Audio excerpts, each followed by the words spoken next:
everyone, welcome to Southern Wreaths. If you haven't yet, please subscribe to my channel.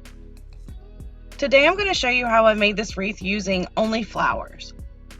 These are the supplies I used to make this wreath.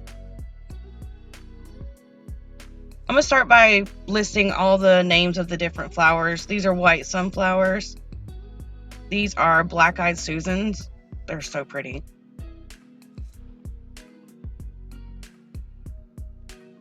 These are daisies. And then finally I have these roses. All the flowers are from Dollar Tree except for the roses. I got them at Old Time Pottery, but they were marked down like, I think 80% flowers, and just have the stems. I cut them pretty long because you can always cut them down when you're done, but you can't really add any. I mean, you technically can, but it's a lot of trouble. I did go through and trim my grapevine wreath. I did that at a different time because I had planned on using this at another time, but I didn't get around to it, so it had already been trimmed, and that's just going around and getting all of the random little pieces that are sticking out. I decided to start with the daisies. I thought they felt like a really good base. They're really cute, and most of them are in bundles of 2.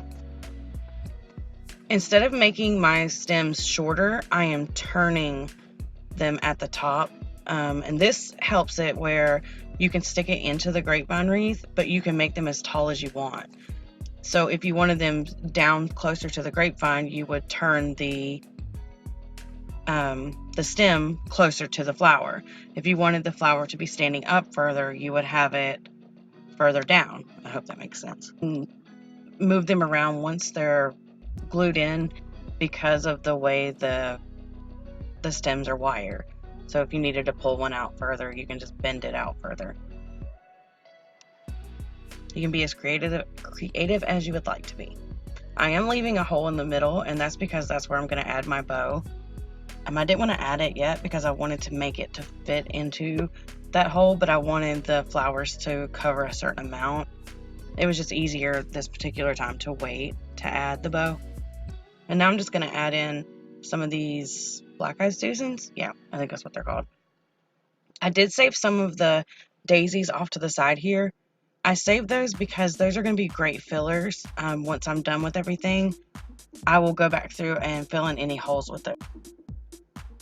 And don't be afraid to stick the flowers in between where you've already glued flowers. You just kind of look at it. I don't know how to describe it. You'll put things where you see that they need to go, if that makes sense. And you can pull these out once they're glued in. It's a lot harder with Gorilla Glue glue sticks, but it still can be done. So if you're not happy with where it's at, you can always move it. But for the most part, you can move them around to get them exactly where you would like them to be.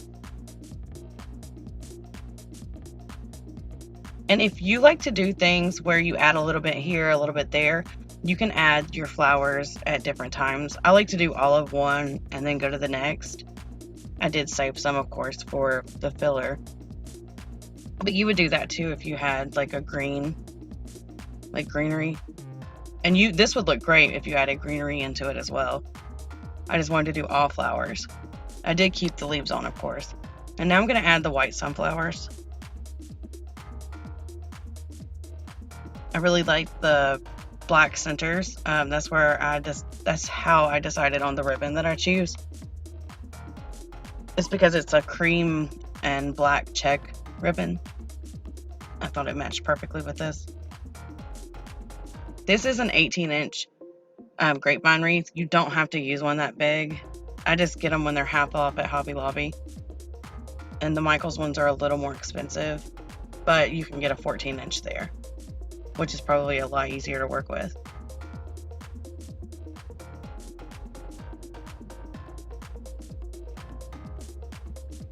I just thought these looked so pretty. I debated once I was done adding if I was going to add the roses or not, but in the end I'm really glad I did it. It brings like a softness to the wreath. They're really flowy, and those particular flowers are a higher quality than the Dollar Tree. And it's nice to mix everything together. You can mix inexpensive with the more expensive stuff. But again, it wasn't more expensive because I got it marked down. They were like little bouquets, and I just cut them apart. There were 3 in each bouquet. I am trimming these down. The wire in the middle was kind of soft, so it was kind of harder to get it into the grapevine wreath. And you just keep pushing. I only added 2 to begin with because I wasn't sure where my bow was going to fall, so I'm just stopping for a minute to make my bow. And you can see this is cream and black. It's so pretty, and I think it's perfect for this wreath. And I'm doing 6-inch loops on each side. And I like to use my bow dabber, but you could also do this by hand if you do hand bows. And you basically just put the ribbon in there and twist it away from yourself. And then to measure, I just lift it up. I also use my mat to help me measure. So you stick it in there and you twist it away. And you just repeat this with as many loops as you like of that size. And I kind of arrange them as I'm going, just to see if I want to add more. Sometimes I'm happy with the way it looks.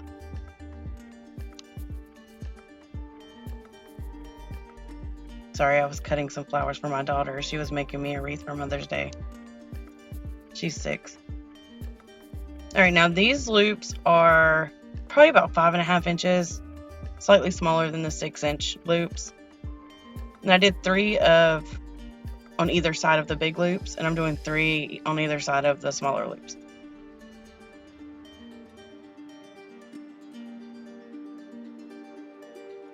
And then I like to use a zip tie and a pipe cleaner.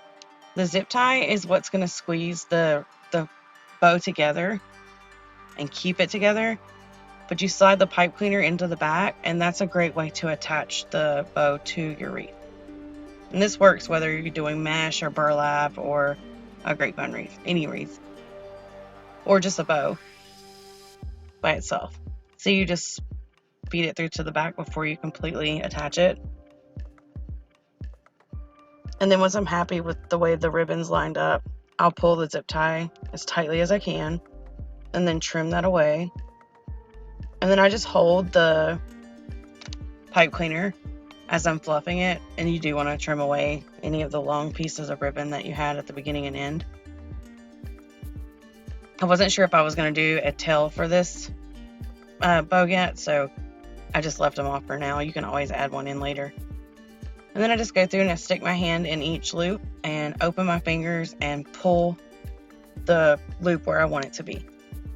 And I'm just wrapping it around the grapevine. You can feed it through if you'd like. With this one, I didn't do that because I wanted to be able to turn the grapevine wreath. The bow on the grapevine wreath to get it exactly where I want it to be. And then you can always go around to the back and tuck it in, and that'll secure it so it doesn't move anymore.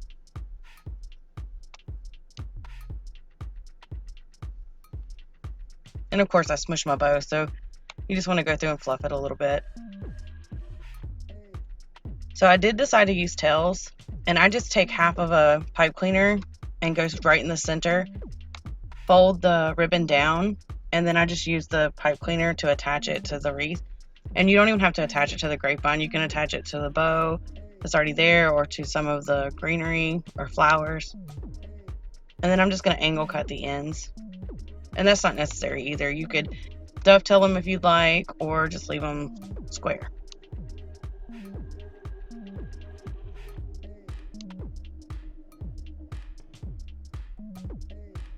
And I really like the length of this ribbon. I decided to do the tails like right to where they fall towards the end. And then now I'll go through and finish adding my roses and any of the other flowers I have left over. And you want to make sure you're adding on the inside and the outside, all over where you would see the flowers if this was hanging on a door. But that's it. That's how I made my all flower grapevine wreath. If you have any questions, please leave them in the comments below, or you can always email me at craftingwithlee@yahoo.com. Thanks so much for watching, and if you learned anything today or liked my video, please like, share, and subscribe, and give me a thumbs up. Thank you.